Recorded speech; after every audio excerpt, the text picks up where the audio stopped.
U trenutku kazati, ali sigurno mogu reći, je da će u budućnosti biti sasvim sigurno jedan mnogo bliskiji odnos Zapadnog Balkana pa i Bosne i Hercegovine sa administracijom Europske unije.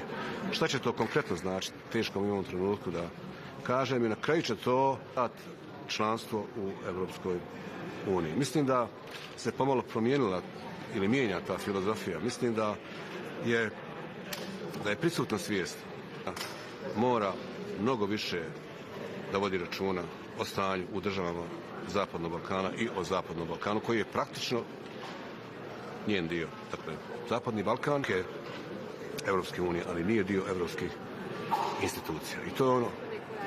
Možete li vi nama reći koje zemlje su podržale, a koje su zemlje možda bile protiv ovog prijedloga da se već dobio? Niko nije protiv europske perspektive države Zapadnog Balkana. Dakle, niko.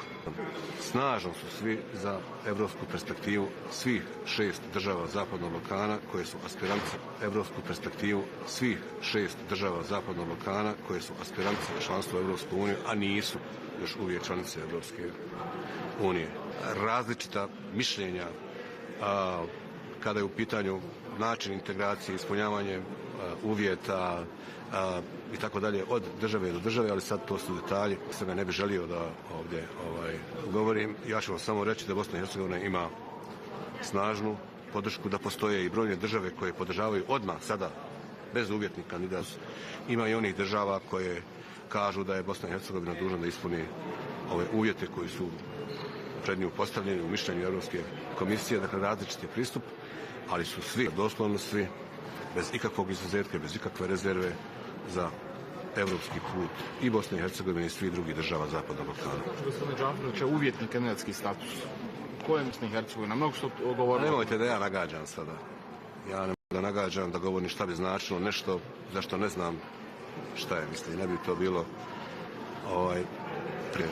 sa moje strane. Ono što ja mogu da kažem je, čvrsto stojim iza toga da Bosna i Hercegovina sad, u ovom trenutku, treba da dobije kandidatski status. Radi poruke narodu. Znate, pazite, mislim, zakone o Visokom sudskom tužilačkom vijeću, dopune u stvari zakona, mi te zakone imamo. To su dopune zakona o Visokom sudskom tužilačkom vijeću, o javnim nabavkama i o sprečavanju sukoba interesa. Bosna i Hercegovina ima te zakone, dakle radi se o dopunama. Usvojio je predstavnički dom, to je dakle dom u kojem su zastupljeni građani.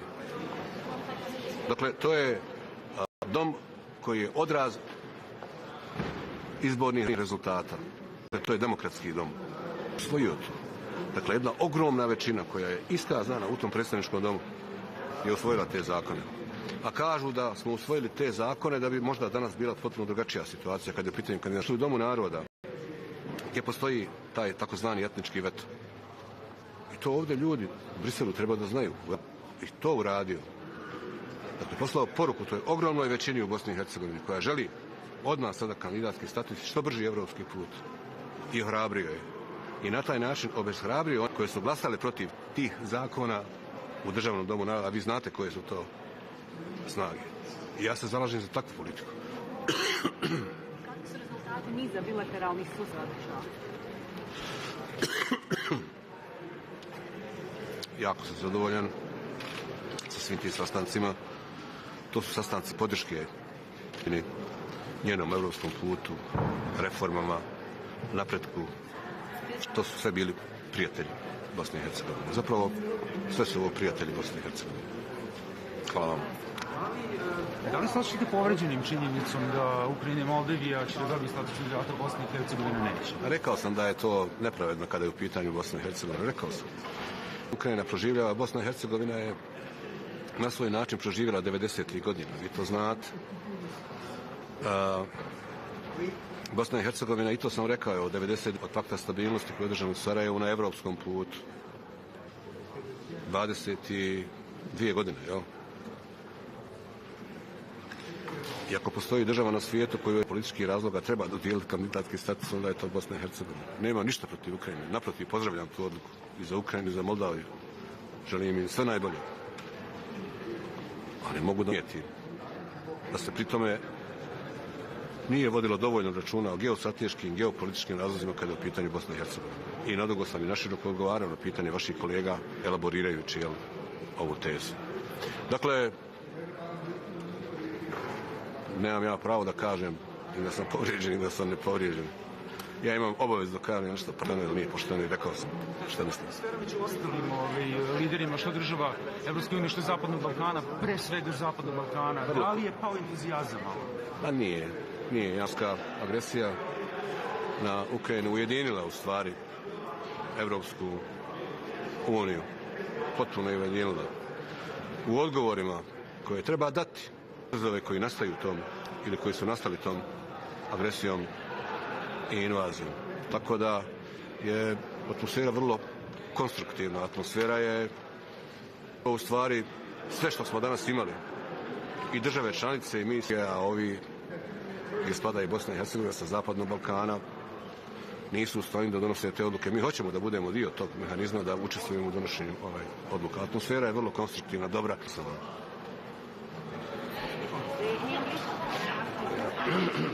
Moramo...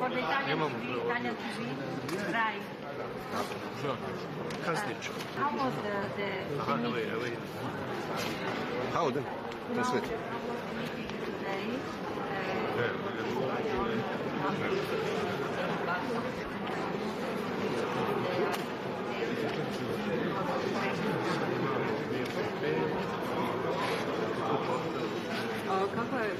Kako su rezultati danas tiče Zapadnog Balkana?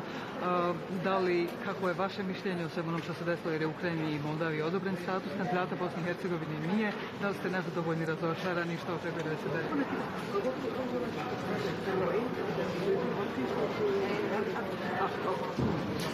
Ja želim sve najbolje i Ukrajini i Moldaviji i čestitam kandidata za članstvo u Europsku uniju. For Ukraine and Moldova, and I congratulate them for obtaining the status of a candidate for the membership in the European Union. Ali međutim, ja mislim da je i Bosni i Hercegovini trebalo biti dodijeljen status kandidata i da je Bosna i Hercegovina to zaslužila. Hercegovina proživjela davno ono što danas proživljava, nažalost, Ukrajina, i Bosna i Hercegovina već 22 godine na svom evropskom putu. Ako je ikome iz geostrateških razloga status, onda je to Bosna i Hercegovina. A čestitam Ukrajini i Moldaviji i nemam ništa protiv da te države dobiju taj kandidat. Today's discussion, I would like to congratulate both, and I think it is well deserved that they are granted the status of the candidate for the membership in the European Union. However, it is disappointing for Bosnia and Herzegovina. Bosnia and Herzegovina has already lived through in the past, and this is why we are also not in the same class. Because everything that is happening today in Bosnia and Herzegovina has already lived through in the past, and this is why if we are discussing the reasons which are of geopolitical and geostrategic nature, the basic was the foundation for the decision to grant those countries the membership, the status of a candidate for the membership in the EU. Then it is disappointing was not done for Bosnia and Herzegovina as well, because we have been implementing this.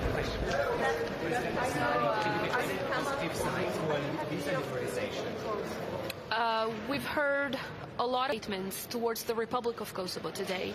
First, on its clear EU perspective. Second, on visa liberalization. And third, a lot of support and commendation for our 100% European Union, especially when it comes to sanctions with Russia. But now we need to go from words to deeds. We need concrete action, apart from simply supportive statements, and we need, obviously, the meeting of the EU Council leaders will continue, and we understand that a vote is not going to take place in this format. However, I believe statements that the vast majority have made today in support of Kosovo should now turn into a concrete action and a vote at the level of the Council of Ministers. Any more promises or only concrete statements?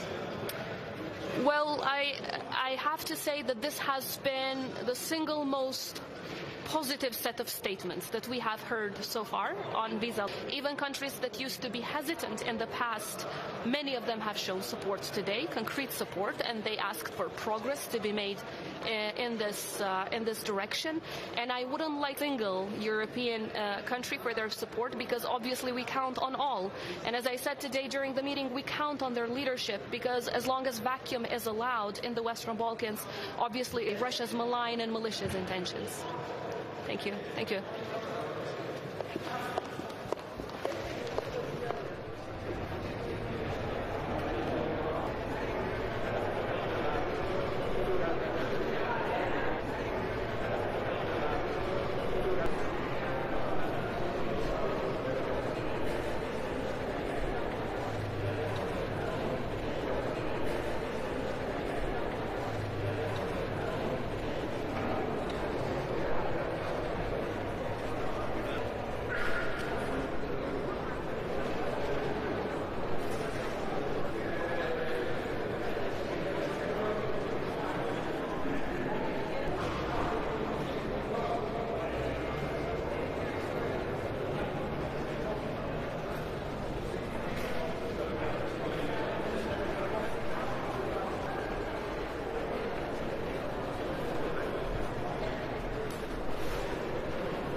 Mr. Kovachevsky, the floor is yours.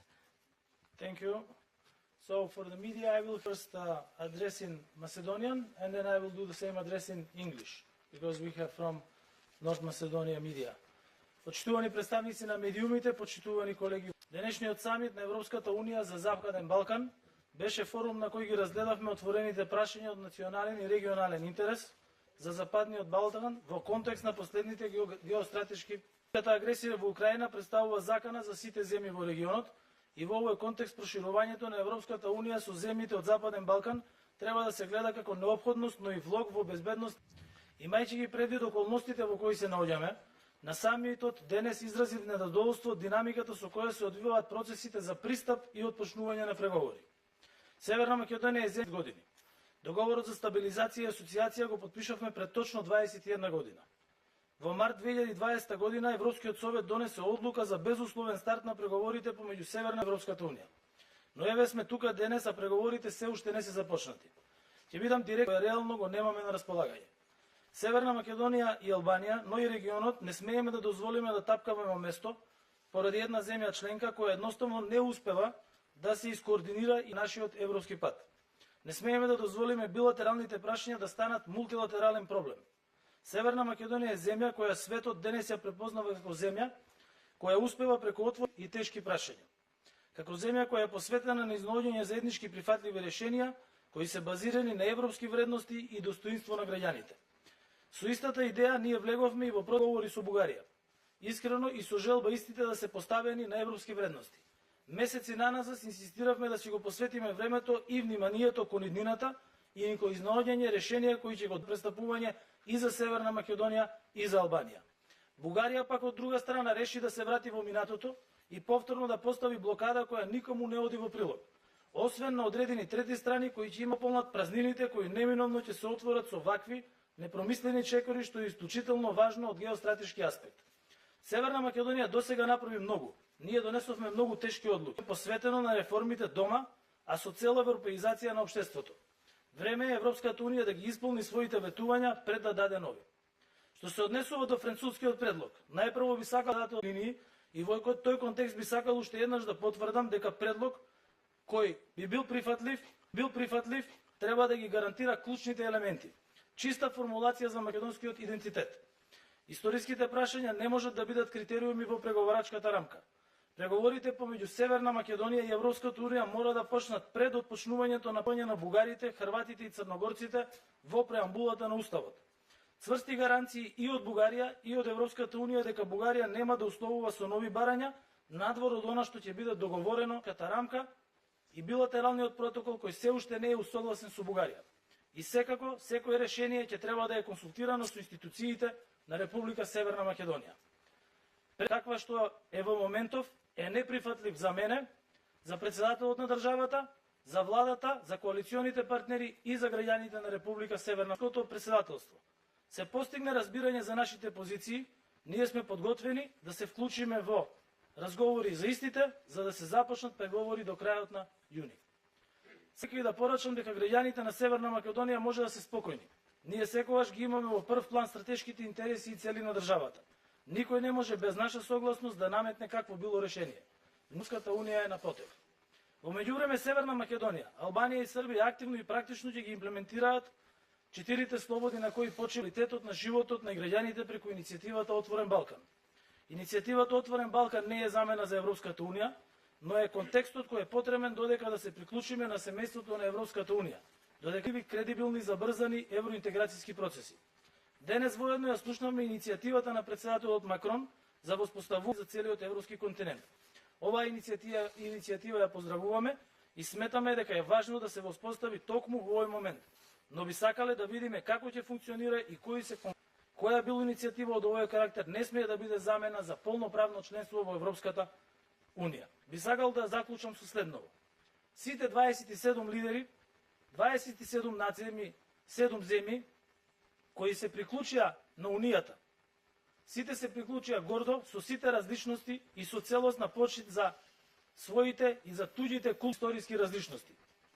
Ништо од ова не било проблематизирано на европскиот пат.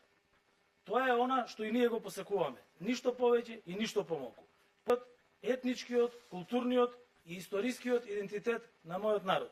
И да се приклучиме кон унијата гордо, заедно со сите членови на Европската унија, членки на Европската унија и секако исполнувајќи ги сите критериуми за членство. Ви благодарам. Yeah, but said he will read in English. In English, yes. Yeah, we can continue in English now. Yeah. So I can do it in English because there is no translation. Yes. Yes. Distinguished representatives, colleagues, President Vučić and Prime Minister Rama, dear citizens, as today's European Union Summit for the Western Balkans, we discussed the open issues of national and regional interest in the Western Balkans in the strategic challenges.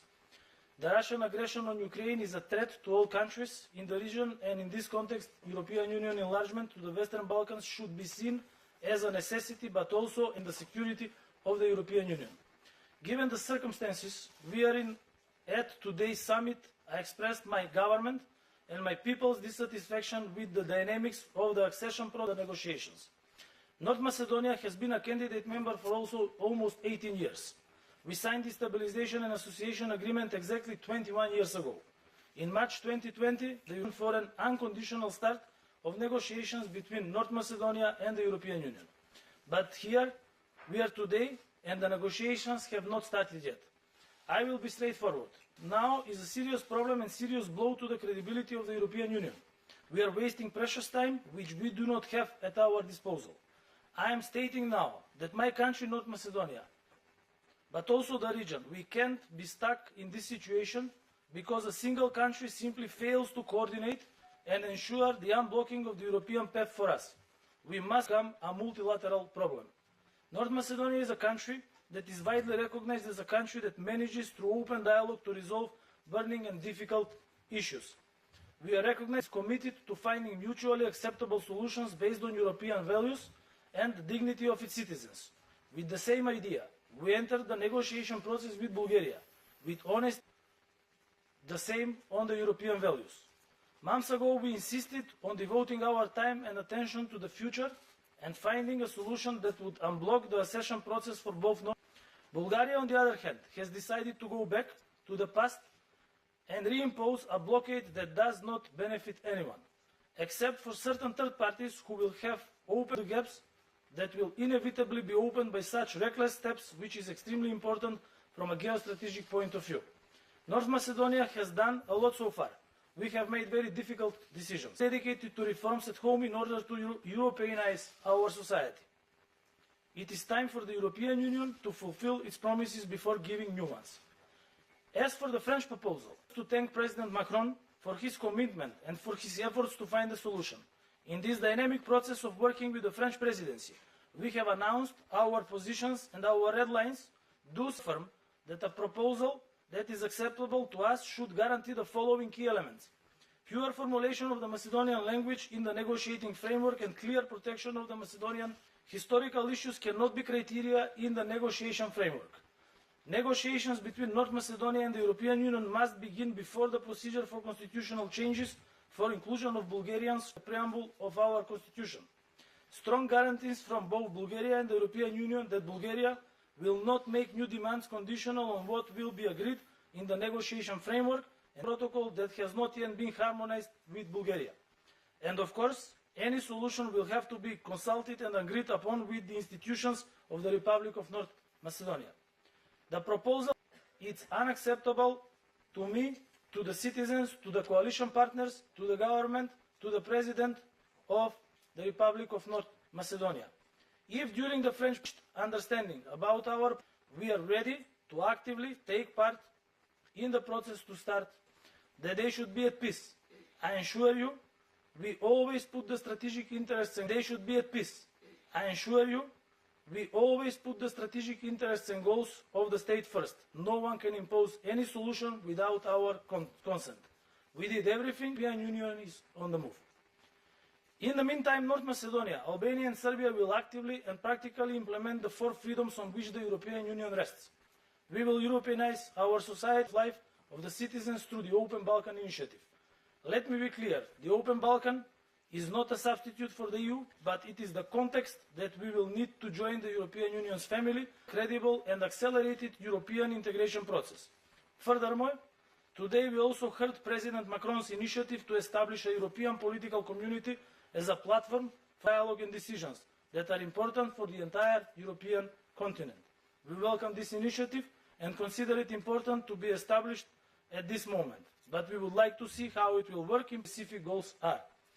Might I remind that any initiative of this nature should not and might be not a substitute for full European Union membership. I will do the following. All of the 27 nations, 27 countries, which joined the European Union, they did it proudly, with all their diversities, and with full respect and each other's cultural, linguistic, historic diversities. None of these issues were disputed on the way of the 27 member countries when they joined the Europe. This is what we want. Nothing more, nothing less. Just respect for my people's linguistic, ethnic, cultural, and members have done in the past. Our path was difficult, unlikely any other. Our citizens love Europe. They made all the sacrifices, all the reforms, joined the family in the same way as everyone did so far, with full respect between each other. Thank you. Thank you, Prime Minister Kovačevski. I kindly ask the Prime Minister of Albania, Mr. Edi. Mr. Rama, floor is yours. Thank you very much.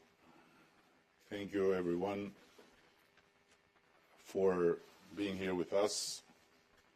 And my deep sorrow for European Union. I feel sorry for them, and I hope we can help. I tried to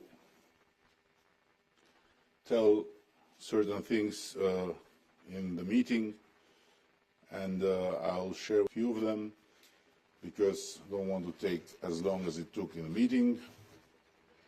Charles Michel told us we had 3 minutes, be in 30 seconds if they would deliver. But they didn't deliver, so 3 minutes were not enough. And I told them that it feels good and bad to be with them. It feels very good because, and to be among Europeans is a great thing, but it feels bad because we still can't be here as Europeans, but as guests. And it's really a very, very concerning thing that even a pandemic on global scale, tragic assault, and nor a really very war that can turn in a tragic global war have been able to unite them. So what to do? Of course, we have a lot to do. And on one hand, I think we have, and we did, to support the idea of the French President, Emmanuel Macron, for morally desirable, strategically important goal, this new European political community. And hoping that in the next century we will be members, and of course facing one Bulgaria here, another Bulgaria there, a third Bulgaria in the way, would very, very much appreciate if this new political community of Europe comes to place, to be all together in a single house, as a single family. No problem if we are divided in different floors, but at least in the living room we stay together. Not like secondly, of course, the main topic was North Macedonia. It was once upon a time Macedonia, or Fyrom, as our Greek brothers would say. Then 17 years later, is still waiting to open accession talks. Changed even the name. Didn't make any difference. Imagine France changing the name to become a member of EU. Italy. They changed even the name. Albania is waiting since 8 years now. And I had to win a third term to continue to look for starting accession talks. And it was very, very much important to say the truth, that it's not simply Bulgaria. Let's say the truth. Bulgaria is a disgrace, but it's not simply Bulgaria. The reason is the spirit of the enlargement. It's totally crooked spirit. And Bulgaria is its most stunning expression. From a shared vision of an entire community to the kidnapping vehicle of individual member states. You know, and we have seen something happening in a member state, immediately this vehicle is put in motion. So This Bulgarian affair is a disgrace, a NATO country kidnapping 2 other NATO countries, while in the backyard of Europe there is a war, and under the watch of 26 countries that are all together. And then they say, and I'm saying what I told them, that Vladimir Putin is very sick. Well, Vladimir Putin may be very sick, well, but for sure this place here is not looking very healthy. Okay? So the Russian aggression of Ukraine is receiving and unsolicited help from a NATO country, Bulgaria, to destabilize another NATO country, and to lead further the resentment, the discontent in a neighborhood like ours, which is really in all this situation. So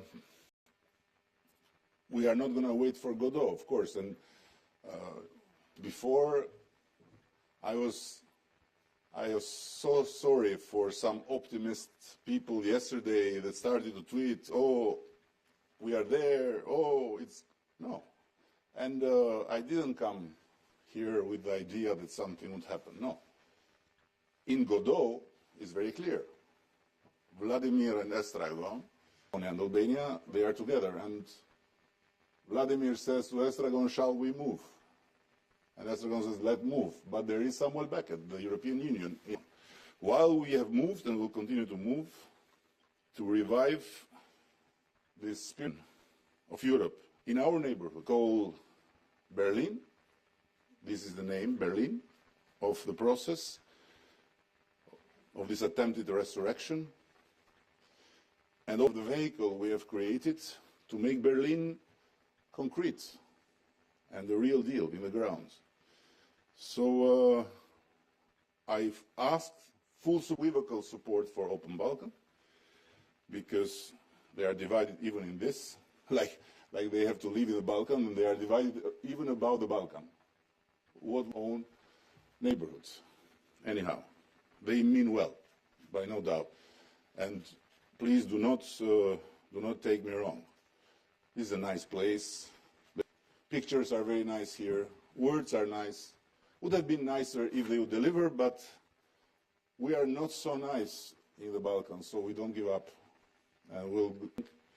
And one day we'll become nice members of EU, for sure. So beyond all this, I don't want to take longer, but I stated 2 other very important things.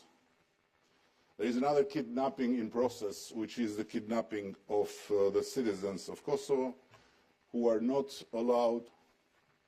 It's the only population in the soil of Europe that cannot move freely. And guess what? And I told them, can you imagine? They were under Yugoslavia, basically 2. And they could move. They could go to Germany, they could go to Switzerland, they could go everywhere, and they could work. They're liberated. Their liberators are keeping them hostage. They cannot move. This is crazy. This is shame.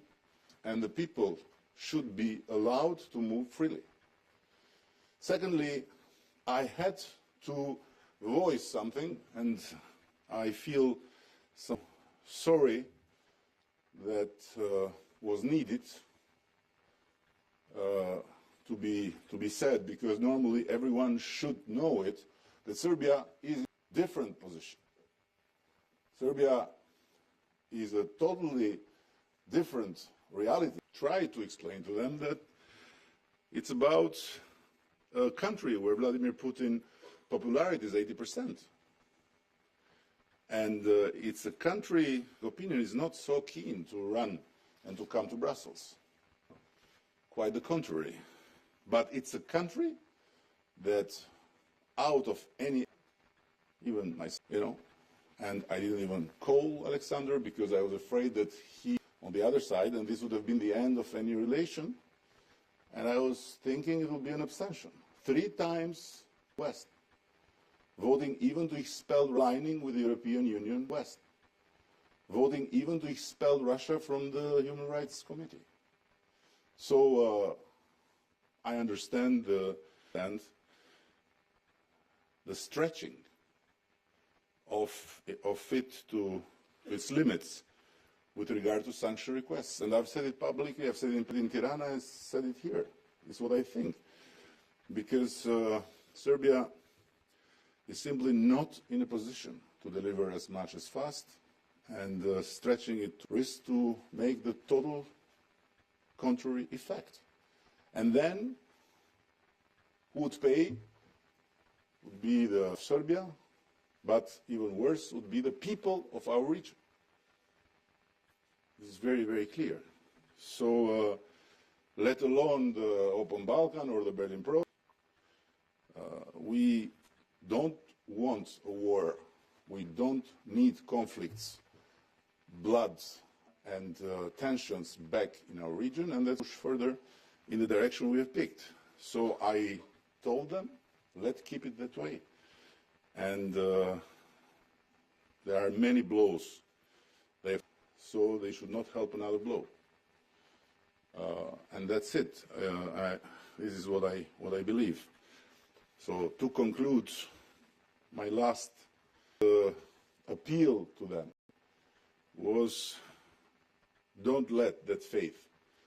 Albanians still have a big faith in Europe, and they'll continue to have it despite the Union, despite all these charades, because we have, for the first time in our history, the possibility to be where we want. And Europe for us is a religion. Europe for us is not Brussels. So Albanians will continue. Religion. Europe for us is not North Macedonia, and so North Macedonia, and so was, please don't let EU become like the congregation of don't let EU become like the congregation of priests that were discussing the sex of angels. Constantinople were falling apart. We know how it went. Thank you very much. Thank you, Prime Minister Rama. I kindly ask the President of the... Thank you, Prime Minister Rama. President, the floor is yours. Thank you very much. First of all, thank you for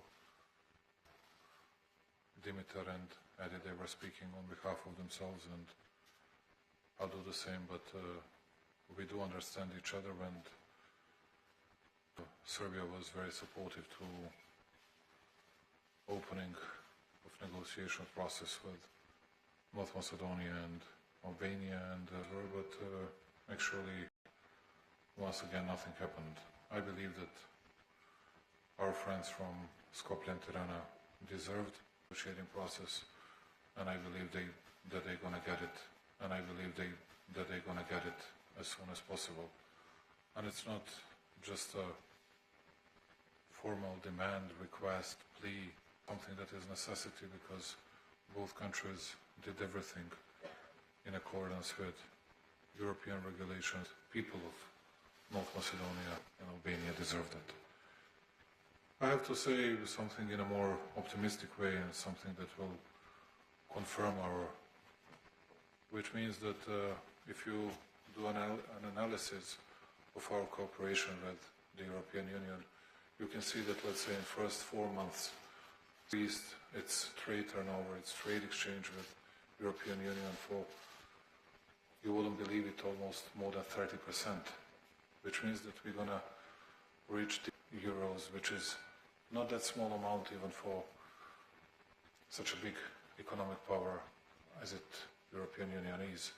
How big that is for such a small country as Serbia is. And I have to say this for such a small country as Serbia is. And I have to say that we were profoundly grateful to Charles Michel, for all the others, Oliver Varhelyi, for supporting all of us on EU path, for visiting our countries. And I was very grateful to them because 20 leaders, EU leaders, were listening to us for 3-4 hours, and we were listening to them, and we discussed that. That's why proposal to be accepted by all of us, which means creation, formation of a new, by all of us, which means creation, formation of a new European political community. Why I'm saying this? Because that's be heard, and that's a good way for us to listening more often our European colleagues and to get to know their way of thinking. Useful for me as a representative of Serbia. And I have to say many thanks to Dimitar Kovačevski and to Edi Rama, because they and to many EU leaders that showed respect to Serbia, and I cannot hide it, because I saw that Croatian media, even during the discussion, was not leaving the space, was listening to everybody. At that time, they had already informed their public that there was a huge pressure on Vučić because of Russian-Ukrainian issue, and yeah, that was pretty much true, and I'm not hiding that. I was one of last speakers and was referring to these issues and to all the other issues. But then I asked one more question, and I want to do something that was happening in the last 4 months. According to data that I got from my people, from my service, 29, if I'm not mistaken, articles, only articles, I'm not speaking about something that was broadcasted, articles were printed in European media after incursion, Russian incursion happened, about Serbia's jeopardizing an entire region, jeopardizing sovereignty of Bosnia, Kosovo, so-called Kosovo, whatever you call it, and then nothing happened. My question for all of you, have you ever seen a single apology, a single sorry from many of those medias because of these pure lies exposed to the public audiences of EU countries? No.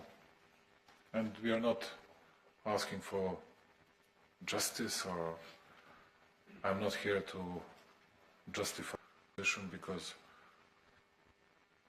for me, as a president of the country, I'm in the interest of our people, and we have to take care of our own national interests, and I was really profoundly grateful to all this today. And I believe that together with this European political community, which might be very important and very good thing for us, all together to resolving as soon as possible this kind of very difficult issue for North Macedonia, of cooperation about visiting North Macedonia and Albania during the summer season,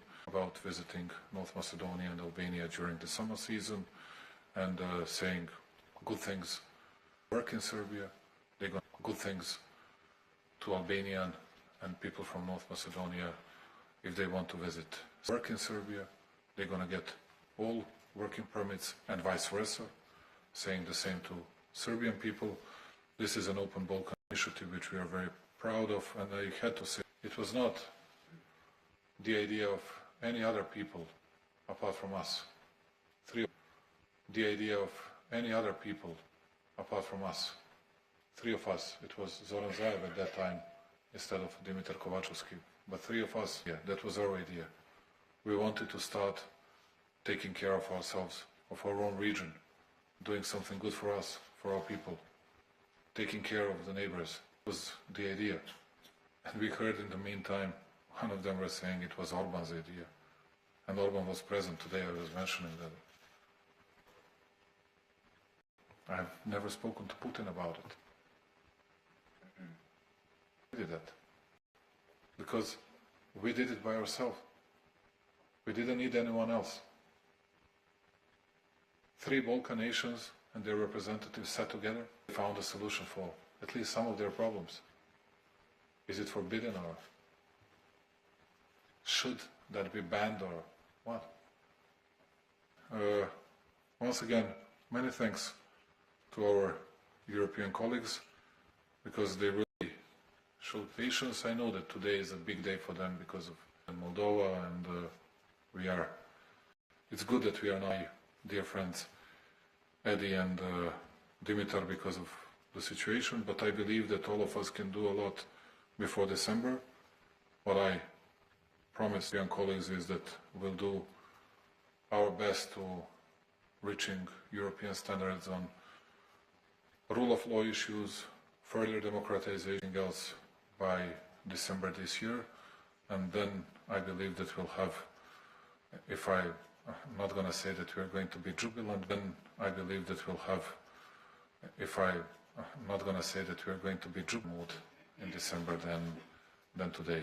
Anyway, once again, many thanks to Charles, many thanks to Ursula, and once again today. Anyway, once again, many thanks to Charles, many thanks to Ursula, Eddie, and Dimitar. I can say something they were said, and to admit to their audience, and if they something they were said, and to admit to their audience, and if I say that, they can really understand that I'm saying the truth. Thank you. President Vučić, now, dear colleagues, we can start with your questions. The first question goes to Marina Maksimović, agency Tanjug from Serbia. Marina, turn is yours. Thank you, Marina Maksimović, Tanjug News Agency, Serbia. So, President Vučić, we heard today from EU officials, we heard that the Western Balkans is the priority for EU. Were there any concrete historic or concrete decisions regarding the Western Balkans that we can send to Western Balkans from Brussels today? And were there any, you said that you didn't ask for justice, but were there any concrete message that you sent to on the other question for Prime Minister Rama, you said... She's Serbian, you have to ask first. Okay, that's okay. Everything I said openly and publicly in the presence of EU officials. And if you actually analyze...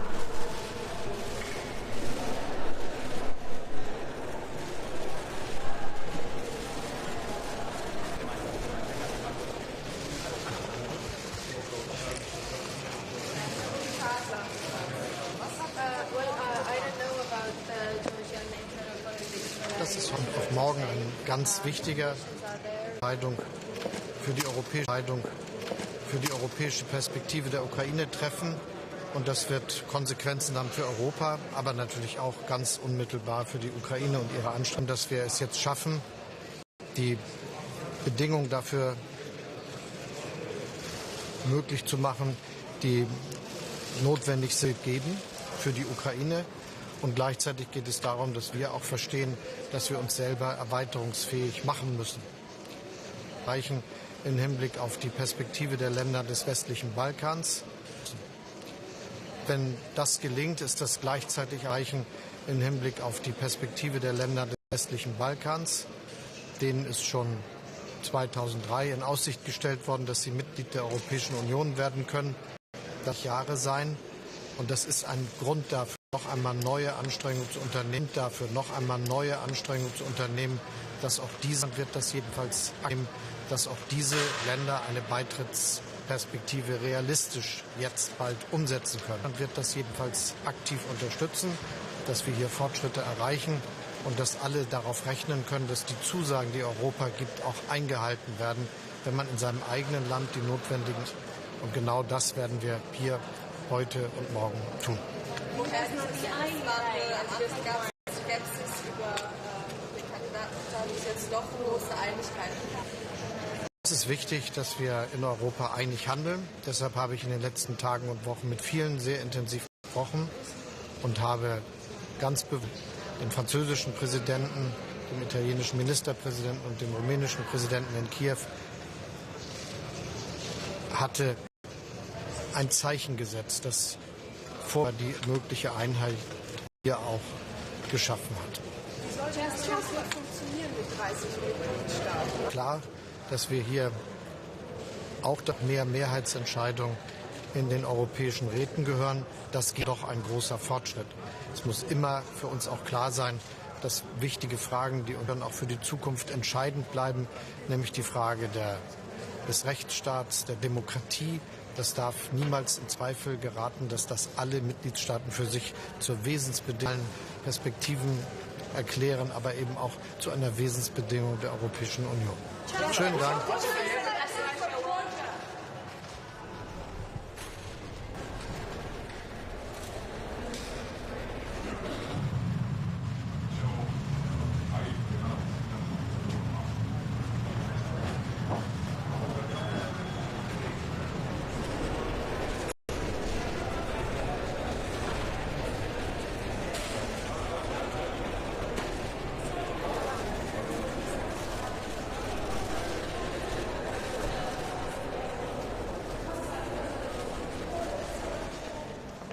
Bližšie k vám. Tu je mikrofón. Dočiahnete? Pozdravujem.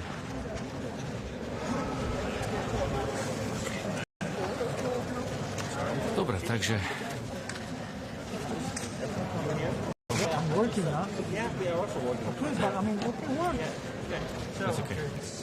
Áno.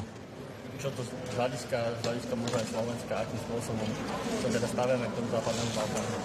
No pozrite, takto keď bol pred rokom vlastne summit so západným Balkánom, tá situácia, by sme mohli mať pocit, že sa nejako nepohla, ale a ja som hovoril za Slovensko a povedal som, že tá výrazne.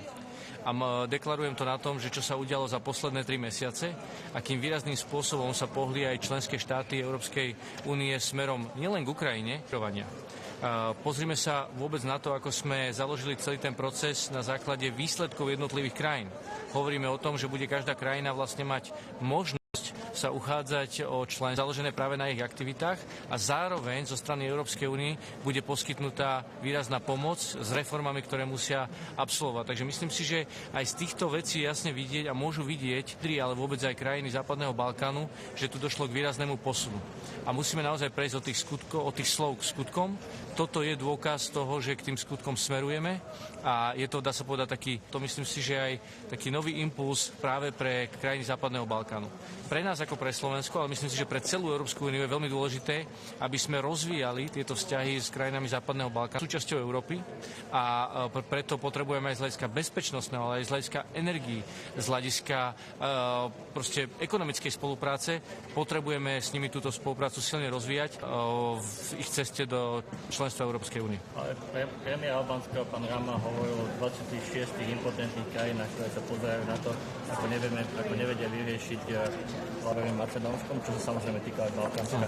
Sú to silné slova, ale asi ťažko na ne dá povedať, že to tak nie je. Pretože... No, oni nemajú možnosť vidieť každé naše rokovanie, ktoré tu máme každý mesiac. A preto som sa im snažil sprostredkovať práve ten vývoj za posledných pár mesiacov, kde kto by povedal, že za 3-4 mesiace sa bude na toľkých sankčných balíkoch a takých významných sankčných balíkoch, ako sa to podarilo.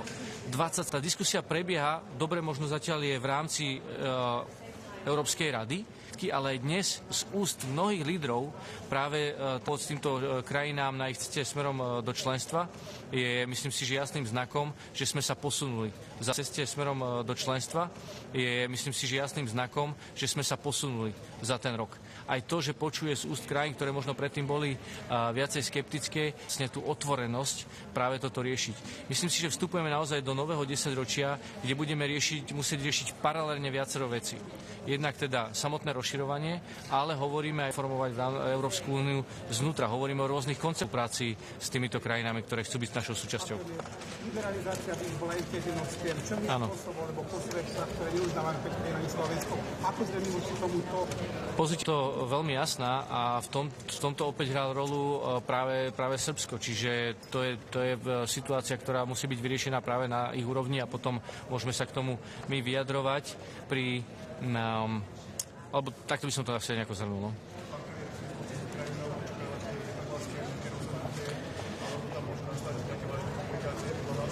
Takto. A čo je veľmi dôležité, je vyslať naozaj silný a rýchly signál.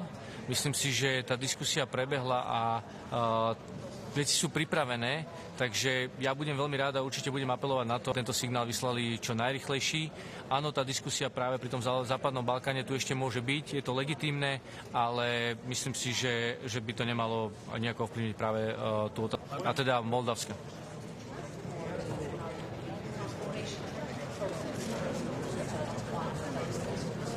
Myslíte Ukrajinu? Práve naopak. A toto chcem zdôrazniť. Nie je dôležité aj pre Slovensko, pretože otázky. Jedno je otázka bezpečnosti a druhá je otázka ekonomického rozvoja. Pre nás je úplne kľúčové, aby Ukrajina, že bude jednak veľa investovaného a pre nás je dôležité, aby každý náš sused bol prosperujúci a stabilný. Toto je cesta pre Ukrajinu k stabilite a prosperite a tým pádom z toho bude výrazne. Preto hovorím, že je to aj v našom národnom záujme. Čiže zjednodušene povedané, nebojte sa o to, že prídeme vyslovniť o eurofondy. Pozrite sa, nie, akože, tá otázka takto nestojí, pretože aj Slovensko už nebude teda poberateľ eurofondov, alebo teda bude poberateľ a bude čistý platiteľ, že nie čistý príjemca. Ale to je realita každej krajiny, ktorá speje do svojej vyspelosti a takto sa na to pozerať nemusí. Krajiny, ktoré sú dnes čistými platiteľmi, majú benefity práve z toho, že sme súčasťou jednotného trhu. Preto aj pre Slovensko je dôležité, a to je to, do čoho investuje úsilie, mobilizovať momentálne ten nisový, aby sme využili túto príležitosť na maximum na pozdvihnutie aj ekonomické úrovne na Slovensku. Práve smerom k Ukrajine. Treba uvedomiť, že je to naozaj veľmi náročná téma, ku ktorej neexistuje nejaké, by som povedal, že jednoduché riešenie, ale to neznamená, že sa mu nemáme intenzívne venovať. Aj my na Európskej únie potrebuje v tomto, a myslím, že sa to aj deje, že naozaj snažíme sa prinášať riešenia, aby sa to čo pohlo dopredu.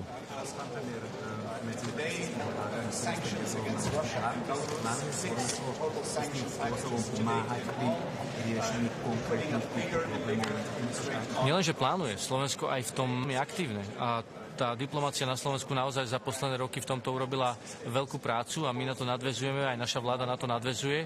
Áno, a plánujeme v tom ešte prehlbovať tú spoluprácu.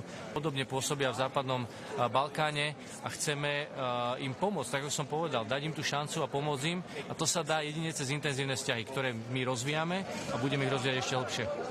Ja som stále viacej poslanci naznačovali, že najmä v niektorých krajinách začína byť troška únava z tej vojny, že by boli radi, keby sa to nejako vyriešilo, bez hľadu na, možno aj na Ukrajinu. A naozaj cítite niečo takéto podobné na úrovni Európskej rady, že... Takto. Tí lídri, viete, tí radicky na každého. Myslím si, že lídri jednotlivých krajín sú už za tie 2 roky vytrenovaní a to najdôležitejšie, nemôžeme podľahnúť únave. Proste si to nemôžeme dovoliť, je Európskej únie, ale aj Európy a preto musíme nájsť tú silu na to, aby sme sa únavou nenechali nejako spomaliť, práve naopak napredovať ešte o to rýchlejšie. Práci jednota je kľúčová a líderstvo. Teraz je čas na to, aby krajiny Európskej únie preukázali líderstvo. Aj na tej európskej úrovni, ale aj na tej svetovej. Okay, ďakujem veľmi pekne.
decision to use coal once again as a source of energy.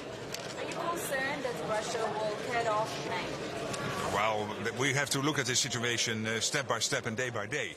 I don't think it is in the Russian interest to do that because they need the money and we at the most get gas independent. So I don't think it makes a lot of sense to worry the whole day. We have to look at this step by step, day by day.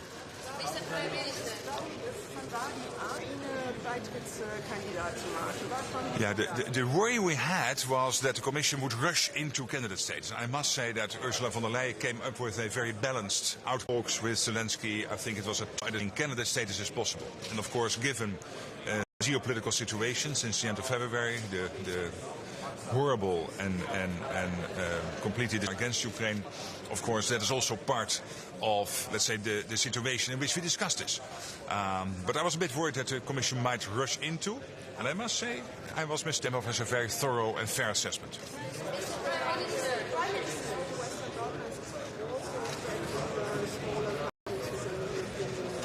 Well, on Western Balkans, of course, the situation country, I think Bosnia knows that still needs to do things before you can grant candidate status. On Kosovo, there is some more progress, I think, towards visa liberalization. Not yet they are making steps, but my main worry is about North Macedonia and therefore with Albania, that because of the Bulgarian blockage on this country and starting accession talks, a lot of irritation, and I understand that. And the French and the Germans, and we try to play a small role there, are trying to negotiate an outcome, and I think the Bulgarians breakthrough, which then still has to be acceptable for the North Macedonians. Nothing is ever 50-60% chance a breakthrough next week. Even all the uncertainties on the table, I hold the opinion that the EU is heading towards a recession. You know, it's up for the economic specialists and the ECB to judge what the potential economic growth is in Europe, and I don't think it speculate. Again, we support Georgia's aspirations, absolutely. What formula do you have for Georgia? And we have to work with them, and also bilaterally the Netherlands is working on various programs with Georgia to help them. Why not today? Because the Commission is very clear on this, and I think we will follow the Commission recommendation, which on the one hand says on Moldova and Ukraine, more progress has been made to come to the decision to grant candidate status, but then for the negotiations to start, still a lot needs to happen. And on Georgia is one step behind you, sort of potential candidate status. But I would say here the glass is half full and not half empty. So if I was a Georgian today, I hope people will see that there is a clear commitment to recognize the European ambition, but also telling Georgia, come on, a little bit more needs to be done. Thank you. I really have to go. Well, and despicable, and we completely want this to stop. That's clear. But my worry was that might lead to a sort of rush to candidate status is also crucial. It is not an emotional system, it is a political system. And I must say that the Commission really came up with a very balanced outcome. A lot needs to be done, but enough has been done to grant candidate status. Thank you. I really have to go. Thanks, everyone.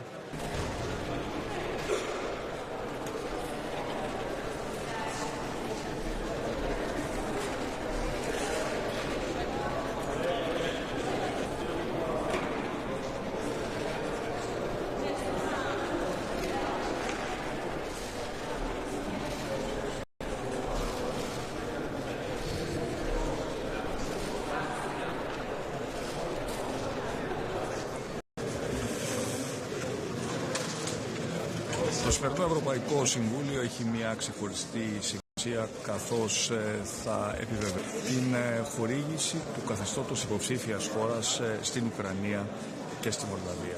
Είναι μια πολύ σημαντική πολιτική απόφαση την οποία παίρνει η Ευρωπαϊκή απάντηση στην απροκάλυπτη εισβολή της Ρωσίας στην Ουκρανία.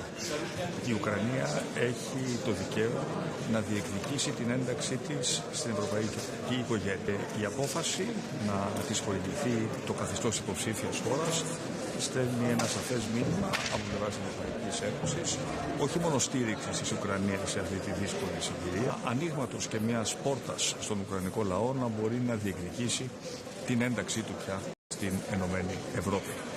Θα έχουμε την ευκαιρία επίσης να συζητήσουμε μια σειρά από άλλα θέματα και να ενημερώσω το Ευρωπαϊκό Συμβούλιο και για τις εξελίξεις το οποίο ζητά με απόλυτη σαφήνεια από την Τουρκία να σταματήσει να αμφισβητεί την κυριαρχία αλλά και την ακεραιότητα χωρών της Ευρωπαϊκής Ένωσης και να επιστρέψει σε μια διαδικασία αποκλιμάκωσης με απόλυτο σεβασμό.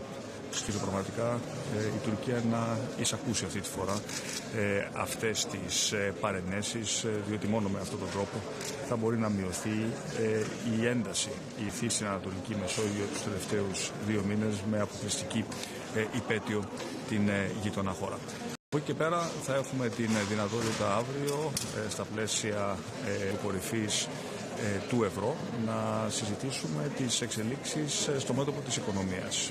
Οι ευρωπαϊκές οικονομίες αντιμετωπίζουν το φάσμα της ακρίβειας και οι δυνατότητες των προϋπολογισμών να αντιμετωπίσουν αυτήν την κρίση είναι πεπερασμένες. Στη χώρα μας έχουμε ήδη δρόμο και επιχειρήσεων, το οποίο εκδηλώνεται σε πολλές διαφορετικές κατευθύνσεις.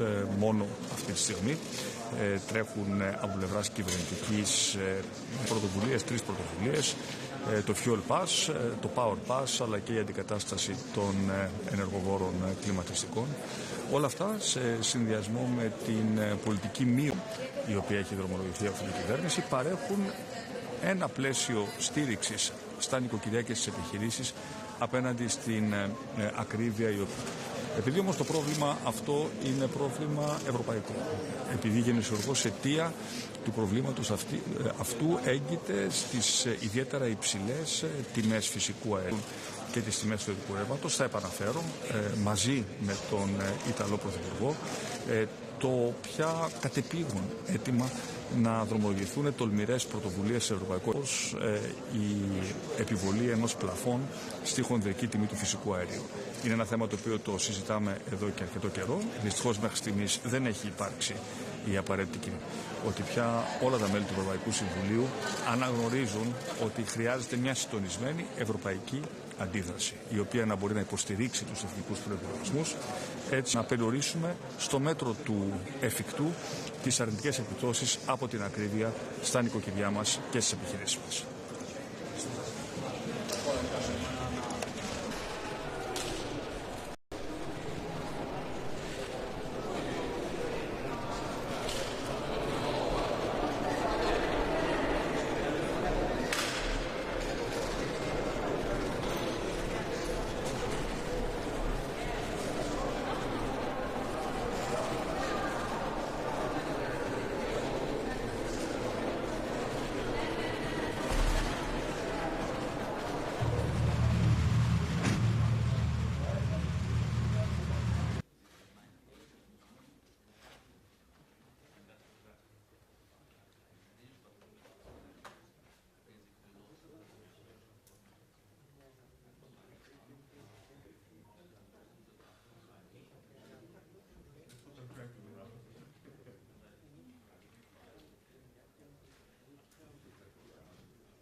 Merci. Pour une fois.